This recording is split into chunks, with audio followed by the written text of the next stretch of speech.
All right, we will get started. Good afternoon, everyone from Portland. It's a great day here. We're excited to be spending some time with you to talk about the liberal arts and academic offerings we have here at Lewis and Clark. My name is Jonathan Mans. I'm part of the first year experience team here at the college. I use he, him pronouns, and we have a fantastic slate of folks to be sharing with you this afternoon. So to jump right in, I want to start introducing those with us. And so another member of our first year experience team is Gabby. Gabby, you want to introduce yourself? Yes, so hi everyone. My name is Gabby. I am the student director for the first year experience team. I am so excited to be here with you. You may have heard from me before in social media and emails, a little bit from everywhere. I am here to answer any questions and student questions that you may have today. Great. Thanks, Gabby. Next up, Rebecca. Hi, I'm Rebecca Lingefelter. I'm chair of the theater department here at Lewis and Clark, and I'm thrilled to be able to talk to you about some of our academic offerings through a liberal arts lens. Great. Thank you, Rebecca. Katie McFadden. Hi, I'm Katie McFadden. I'm the director in the College Advising Center, and I'm the advisor assigned to incoming transfer students. So if you're a transfer student, welcome. Great. Thanks, Katie. Nikki.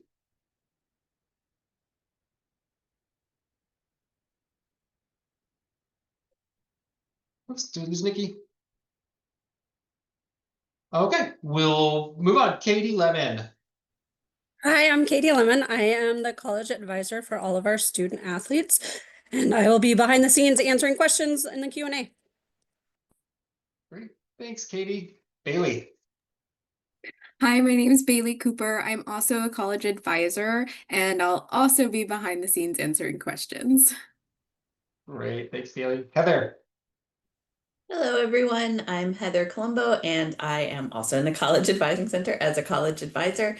And in addition to generally advising students, I'm particularly the advisor for all Posse students. So extra shout out to anybody out there who's from Posse. Awesome. Thanks. And Nikki.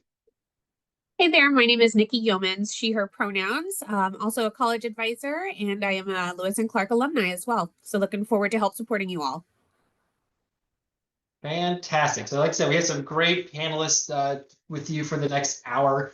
So we're going to go over a bit about what the College Advising Center is, who they are. You've met the great folks right now. Talk to you a little bit about what a liberal arts college experience is. Talk a little bit about choosing a major. The advisors will also provide you what a sample first year schedule might look like, as well as have plenty of time to answer your questions. So without further ado, let's get started about the College Advising Center. Thanks, Jonathan. So we do 2 webinars in the summer, I was going to say. So this first one really is, like Jonathan says, on some of the big picture topics, like how academic requirements are structured and why, and the advising model. And the second webinar later this month really gets into the nitty-gritty, like how to register. So we'll start with some of those broad things, including the advising model. So the advising model, each of you is assigned a college advisor. And one of us in the College Advising Center, we stay matched with you all the way through from your first semester through graduation. So go ahead and click there, Jonathan. It'll probably populate the next thing. We're the ones emailing you this summer about course planning, and we'll remain an academic resource for you in coming years. You should feel free to come see us if you want to make a 4-year plan, talk through any kind of big academic decisions, maybe just get a second opinion on your options. And although we're assigned to you, you should really feel free to see any of us in the College Advising Center. Like we have drop-in hours during the school year, and sometimes that's just an easy way to come and talk to somebody. If you click through again, Jonathan, you'll see that transfer students, you're already assigned a faculty advisor, and first years, you will be assigned a faculty advisor later this summer. The faculty advisor is your main point of contact moving forward, in that you meet with them every term before you register for classes to talk through academic planning, talk through class options. This person's also who you'll meet with at orientation in late August.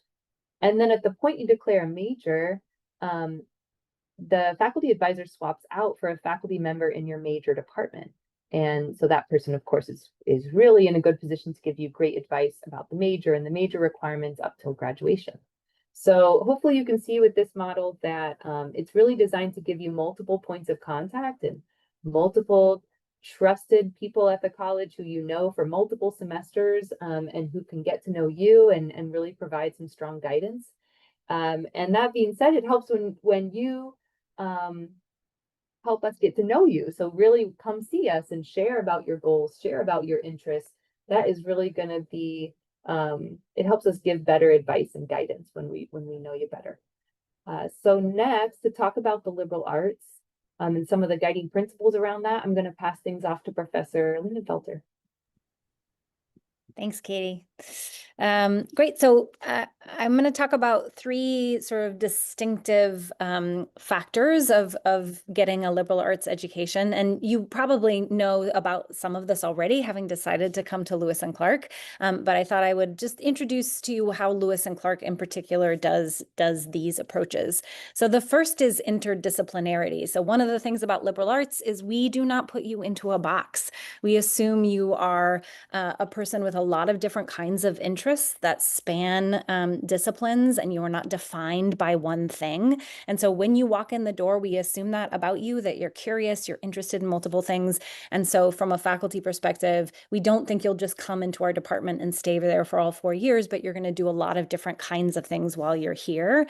So we're very supportive of that. And I encourage you, as you think about your first year and your registration for classes, that you really pursue your own passions, your own curiosities, and you'll be so surprised at the way that that builds into a kind of coherent idea of what you might be doing in terms of your career after Lewis and Clark.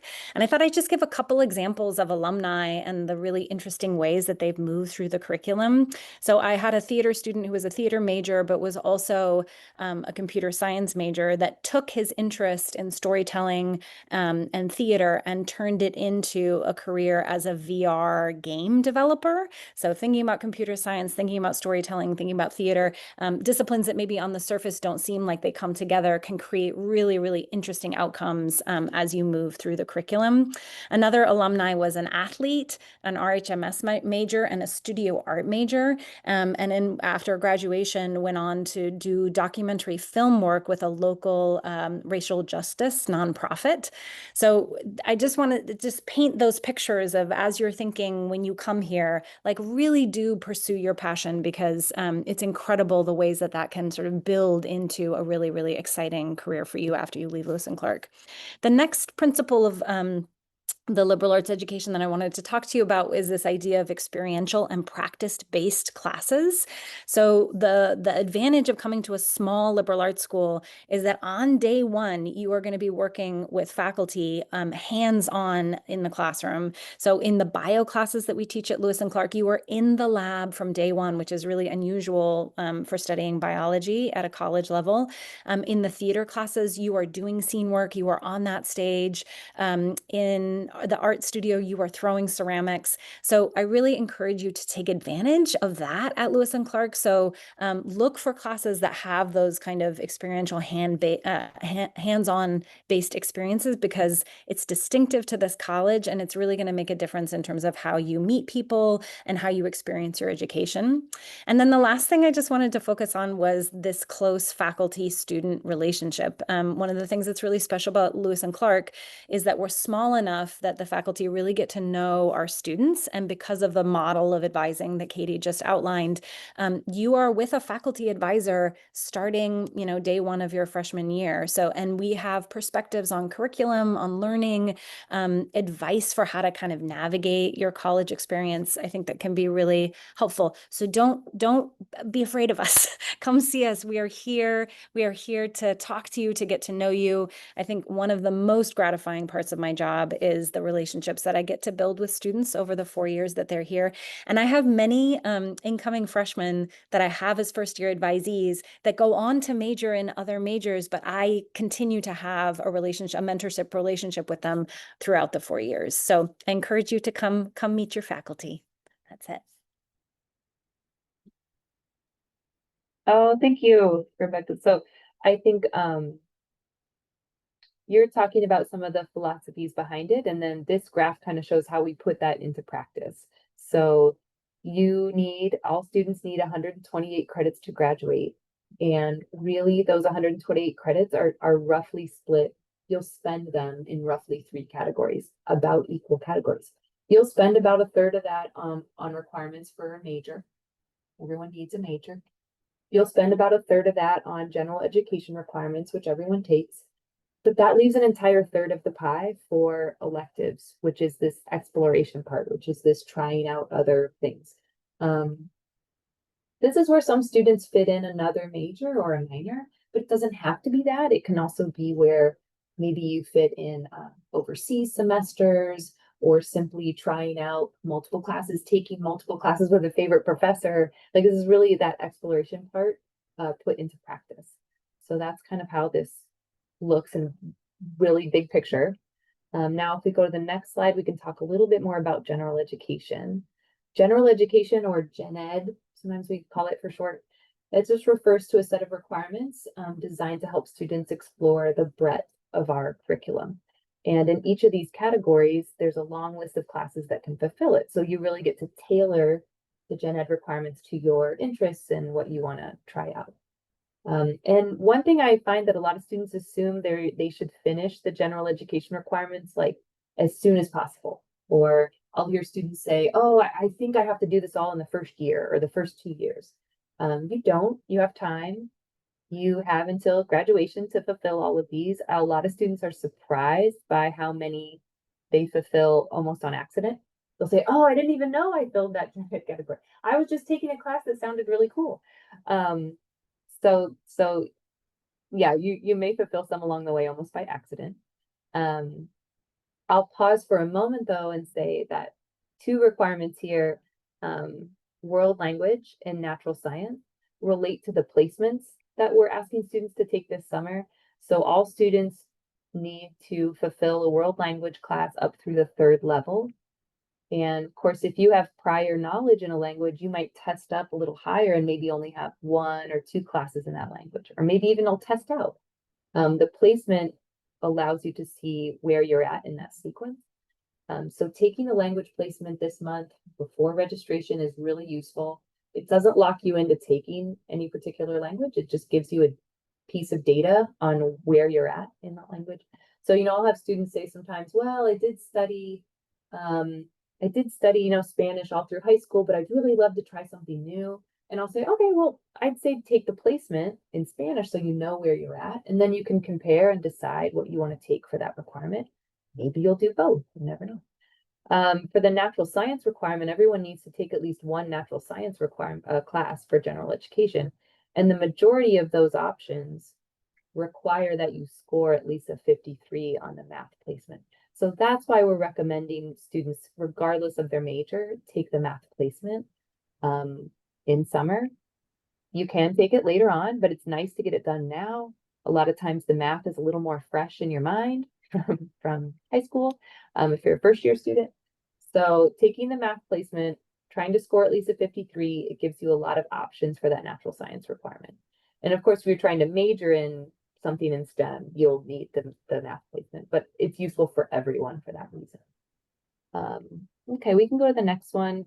If you're a transfer student, you can tune out here for a second because transfer students are exempt from doing first-year seminar from core.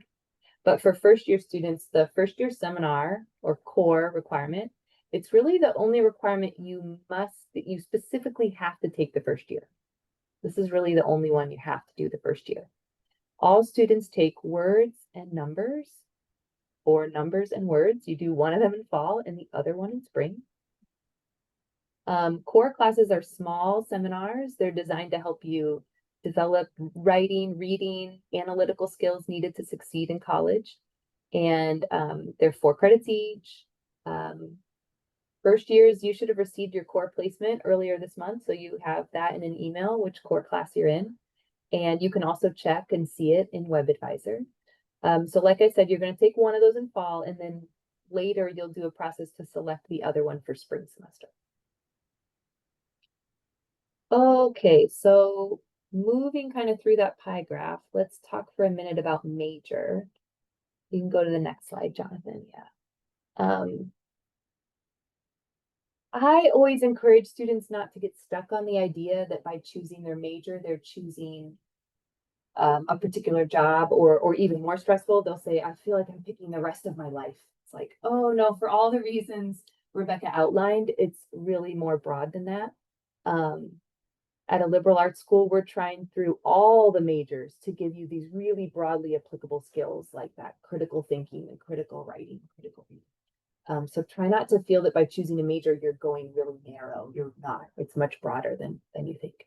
And the thing you try first, or the thing you think you might want to major in, might not be where you end up with. And that's okay. Because remember, by design, we're giving you a lot of room to explore and try things out. We're doing that on purpose. That's really intentional. So I'd say the ideal major is something you're interested in a department where you feel at home, with faculty you enjoy working with. That's a great recipe. And so if you're a first year student, your goal for this first semester doesn't need to be picking your major or locking it all down. Just focus on trying a few courses intentionally in these areas you're really interested in.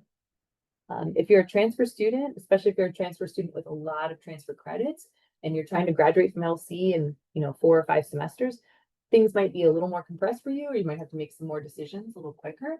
But even so, you might have more room to explore than you think. So those are great topics to talk through with your faculty advisor or with us in the CAC. And then you can go to the next slide, Jonathan. We'll talk about a sample first year schedule. So let's just look at a sample. In fact, you can just click on through. For a first year student, this is what this looks like for your first semester. So remember, you're just registering for fall semester this summer, just fall semester. You'll register for spring later. You'll take core. So I think you have to do the thing again, Jonathan. We like click through. But you'll take core in your first semester, words or numbers. And I would try a couple classes in majors of interest, or maybe one class for a major and one general education class, especially language. Language is nice to get started on if you want to go overseas, or you want to do some advanced study in a language, so to get going early on that. And then take something for fun. Take something you tried in high school and loved. Take something you never got a chance to do in high school and you always wanted to try. Just put something in there that you're really excited about and really energized by.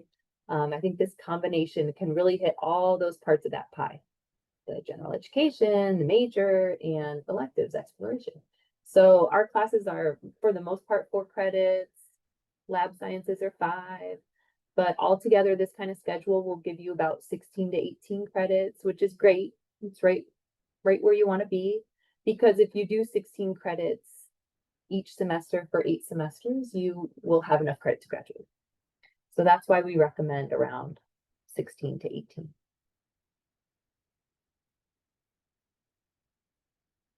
And now we just have plenty of time for your questions. You can type them into the Q&A. Ask whatever you'd like of the advising team or FYE or Professor Lingenfelter. We can talk about that. Katie, I'm gonna jump on because we got a question through the chat and not the Q&A, and we can't respond to it. So Nicole asked, can early college credits be taken during high school from other accredited college institutions fulfill elective requirements?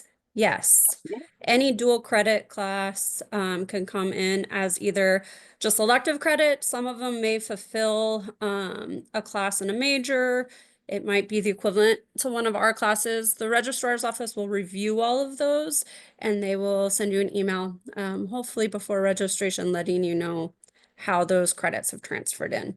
AP and IB credits, though, cannot count as general elective credit. So just the dual credit. Maybe while people think of their questions, Gabby, will ask Gabby a question. What would we ask Gabby? Gabby, what did this all look like for you? Like, what did you come in thinking you're interested in? How has it evolved? Yeah, for me, I came to college with no major in mind. I just wanted to explore explore. The first year, I took the advice of fulfilling some general education requirements, some general classes, and to get some perspective of what I wanted to do as well. So for the first semester, I took like biology, my core class. I took a history class that I loved, and that's how I found that I wanted to do a Latin American history minor. Yeah, just exploring the first year. I think the second semester was more about, okay, I want to do sociology. Let's do some requirements for that major. So I started doing some classes for that major, but still keeping with general education requirements as well. I have a question for you. So, I feel like students are need to know about when do they declare the major, when they can change their mind of the major, if they are like decided or not decided. Yeah, that's a great question. So students are required to declare a major once they've earned 45 credits. So for a lot of people, if you're coming in with no AP, IB, whatever, that comes into play like spring of your sophomore year. If you come in with a lot of AP or IB or dual enrollment credit, you might need to declare a little sooner than that, but you can change your mind later too. And we have people who do that. Or maybe they'll add something else later. They'll add a minor later. They'll swap something in or out. So there's time. It's usually kind of a sophomore year process for folks.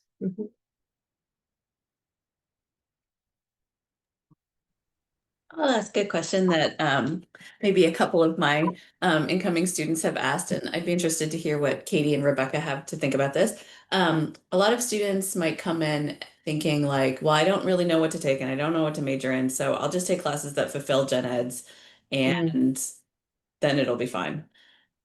I don't know. How would you touched on this a little bit, but what would you say? Do you want me? I'll give it some thoughts, and Rebecca, you should share too.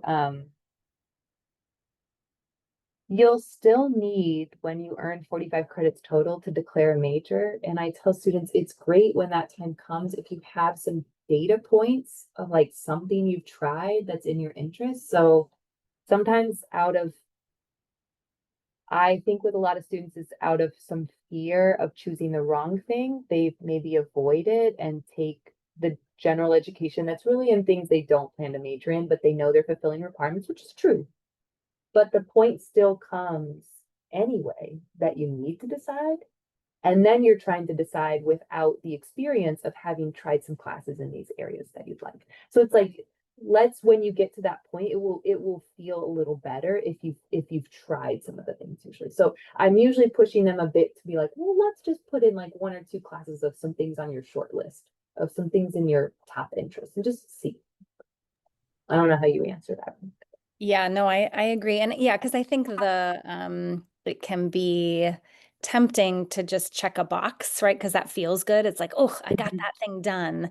And a little bit more sort of to grapple with the unknown of like, I'm not quite sure yet what I'm going to do. But one of the things I would say about our curriculum, and again, this is within the liberal arts model, is that there's a ton of flexibility. So because you have that elective credit, you don't need to feel so panicked that like, oh, I have to get all my boxes checked to be able to graduate. Like there is spaciousness in the curriculum to be able to really try stuff that may end up not being related at all to your major or doesn't fulfill a gen ed, but might actually have the seed or the clue of some longer passion that arises from your education. So yeah, I just think, go for it because the curriculum itself will hold you inside of that.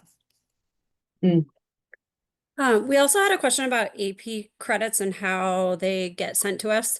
But I answered it in the Q&A. I wanted to also mention though that if you feel like you've had your AP scores sent to Lewis and Clark, in WebAdvisor, there is a link that says test summary. And if you click that and we have received them, you will see your scores there. So that's a great way to double check. If they're not there, I would say in the next few days, maybe You can have them request, you can go to the College Board website and request that they send them to Lewis and Clark again, just to be sure they're here.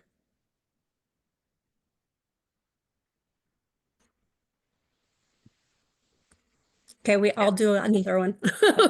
We also had a question about work study, and I know that this will come up for many students, and so I'll just kind of go through that a little bit. All of our work study jobs are done through our Human Resources office, so they're all posted on the Human Resources website, and you will go in and create an account, and you'll apply for the jobs, the student positions, and you'll go through an interview process.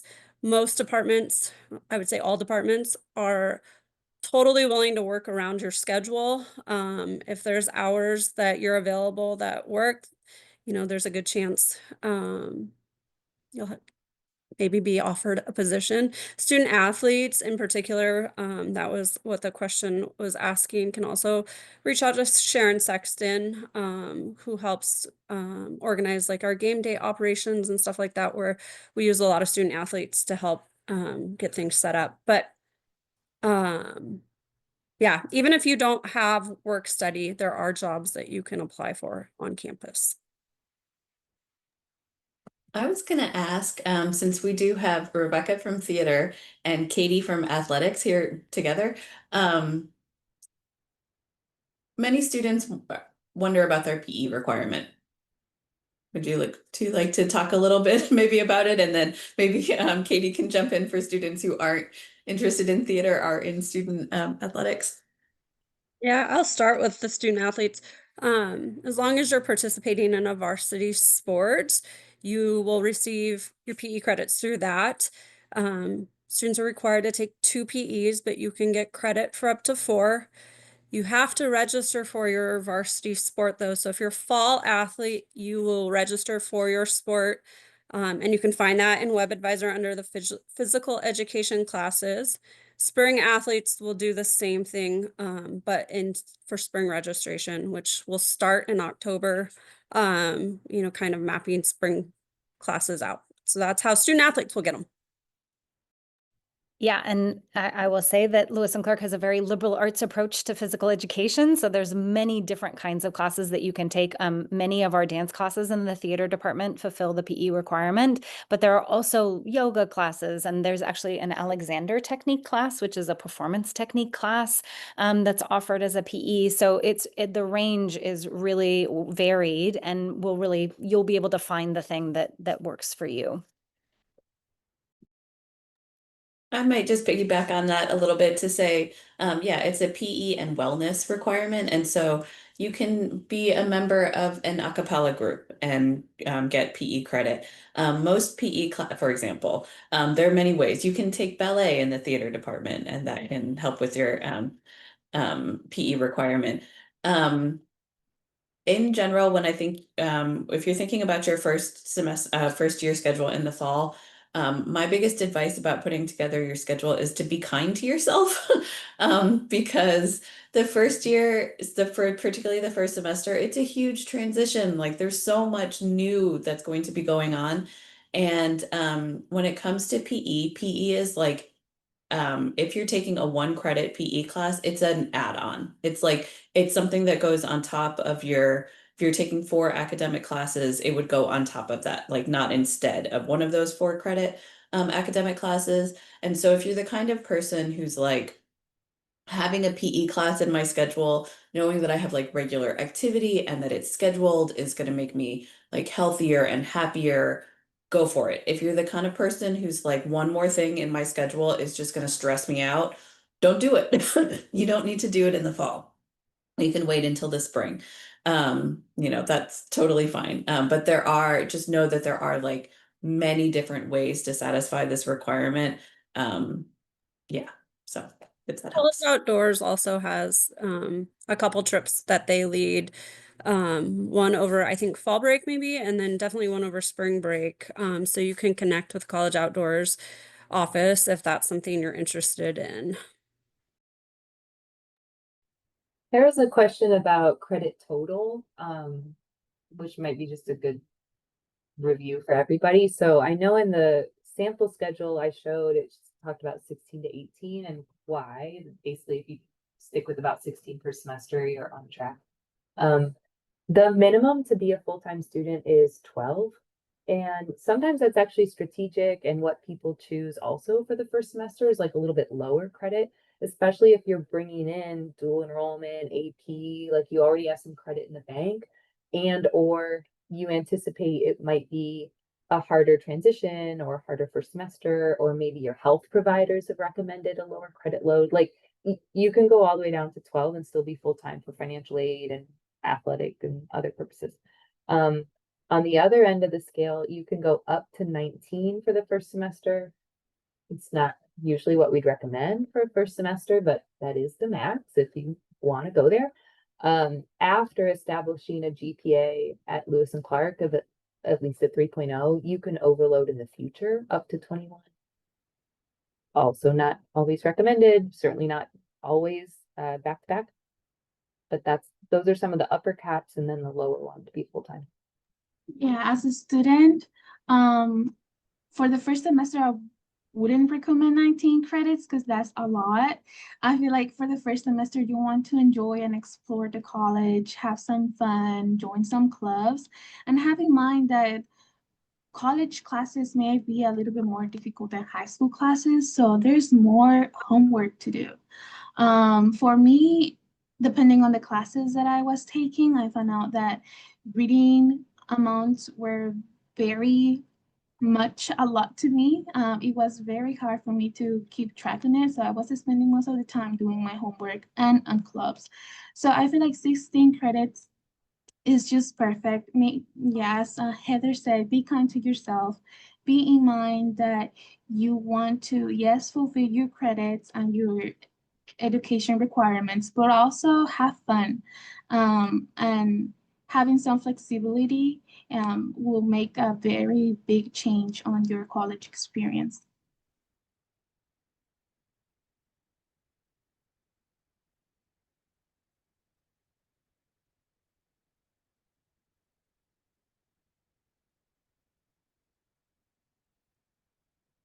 Well, other kinds of things that either advisors want to bring up or are coming through in. Oh yeah, now there's some questions. We got a couple questions in the chat. Yeah, Katie, there's one. Can you give an example of a first-year schedule you would recommend for a transfer student? You know, that can vary so much that it's not as useful to put up a sample schedule because we have transfer students coming in with 1 semester of credit or less, and we have transfer students coming in with 64 credits.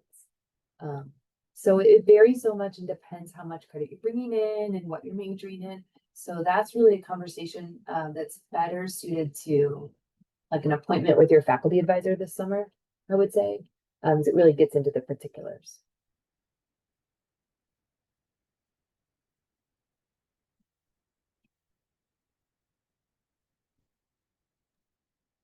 And also, somebody just asked about who I should contact if my scores are missing.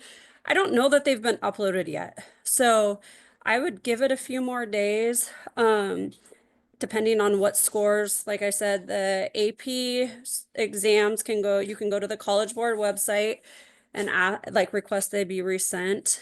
And then if you're missing like dual credit stuff, the registrar's office is still working on that. So that hasn't come out yet.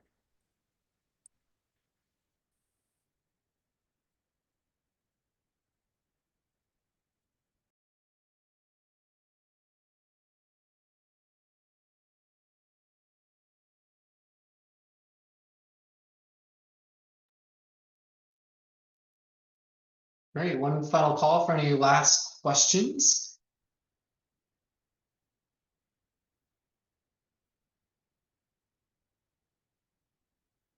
Oh, one just popped in. The person's asking if I test into an advanced language like year 3 or 4, do I still need to satisfy some number of courses in the language?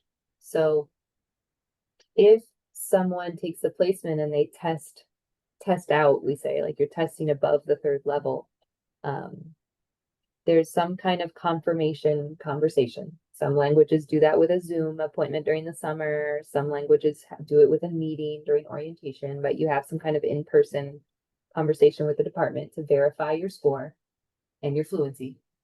And assuming that's there, then you have fulfilled the general education requirement. You could be done with that language. A lot of students do keep going. You know, they take something just kind of for interest. They take more because when you go higher up in a language, it usually opens up more options for overseas study in that language. Like instead of 1 or 2 programs available, you could like pick from 5 different ones. So I do see a lot of students go further just out of like interest, but you wouldn't have to. For me, I tested out of Spanish the first semester, but I still taking some Spanish classes because I love the department and the people. And also I was like, maybe I should explore another language too. I feel like the language department here at Lewis and Clark is amazing. The assistant languages, and it's just like really good experience. And I feel like even though if you test it out of a language, take the opportunity and take another one. Just learn, have fun, and just experiment with it.